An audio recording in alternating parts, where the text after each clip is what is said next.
Amazon prime head Aparna को high court से झटका। इलाहाबाद हाईकोर्ट ने खारिज की अपर्णा की जमानत याचिका। याचिकाकर्ता का व्यवहार माफी लायक नहीं।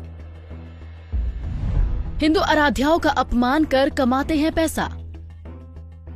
इलाहाबाद हाईकोर्ट ने कल OTT platform Amazon prime India की नेशनल हेड अपर्णा पुरोहित की जमानत याचिका को रद्द कर दिया है।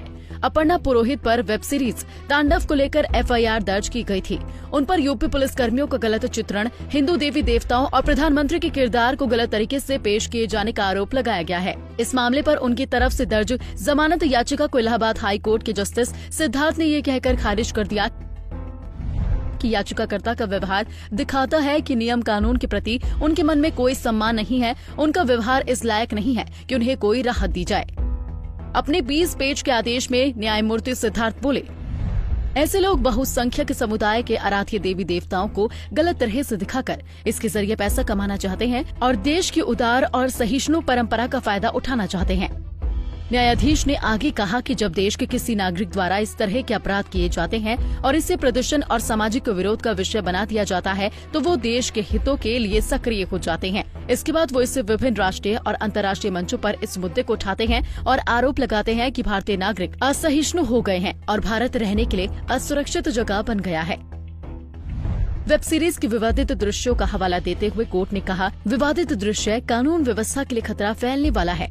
हिंदू देवी देवताओं के चित्रण को सही नहीं ठहराया जा सकता है। विदेशी फिल्म मेकर्स ईसा मसीह या हजरत मोहम्मद को गलत तरीके से दिखाने से बचते हैं, मगर हिंदी फिल्म मेकर्स लगातार गलत तरह से हिंदू देवी देवताओं को अभी तक दिखा रहे हैं। अदालत ने कहा, हमें देखने में आया है कि कई फिल्मों में हिंदू देवी देवताओं के नाम का उपयोग किया गया है और उन्हें गलत ढंग से दिखाया गया है, जैसे राम तेरी गंगा मैली, सत्यम शिवम सुंदरम, पीके, ओ माय गॉड आदि में। यही नहीं, ऐतिहासिक और पौराणिक हस्तियों की छवि भी विकृत करने के प्रयास किए गए हैं। बहुसंख्यक समुदाय की आस्था से जुड़े नामों का उपयोग पैसा कमाने के लिए किया गया है, जैसे कि गोलियों की रासलीला रामलीला। उन्होंने कहा कि हिंदी फिल्म उद्योग की ये प्रकृति बढ़ रही है और यदि समय रहते इस पर अंकुश नहीं लगाया गया तो इसके भारतीय सामाजिक, धार्मिक और सांप्रदायिक स्थिति के लिए विध्वंसक परिणाम होंगे। जज ने इस बात को लेकर चिंता जाहिर की कि हिंदू देवी देवताओं का मजाक उड़ाने का ये ट्रेंड फिल्मों से लेकर कॉमेडी शो तक कैसे चला। आगे कहा गया है कि आवेदक ने सतर्कता नहीं बरती और गैर कानूनी तरीके से उसे आपराधिक कार्यवाही के लिए विवश किया। कोर्ट ने कहा कि उक्त मामलों से पता चलता है कि याचिकाकर्ता और अन्य सह आरोपितों के कृत्य से केवल एक व्यक्ति ही प्रभावित नहीं है, बल्कि देश भर में अनेक लोगों को लगता है कि ये वेब सीरीज उनकी भावना को ठेस पहुंचाती है। इसलिए आवेदक को किसी तरह की राहत देना उचित नहीं है। उन्होंने कहा कि जो फिल्म बहुसंख्यक समुदाय के मूल अधिकारों का हनन करती है, उसे प्रदर्शित करने की इजाजत नहीं दी जा सकती है और याचिकाकर्ता के जीवन की स्वतंत्रता के मूल आधार को बचाव का आधार रखते हुए अग्रिम जमानत नहीं दी जा सकती है।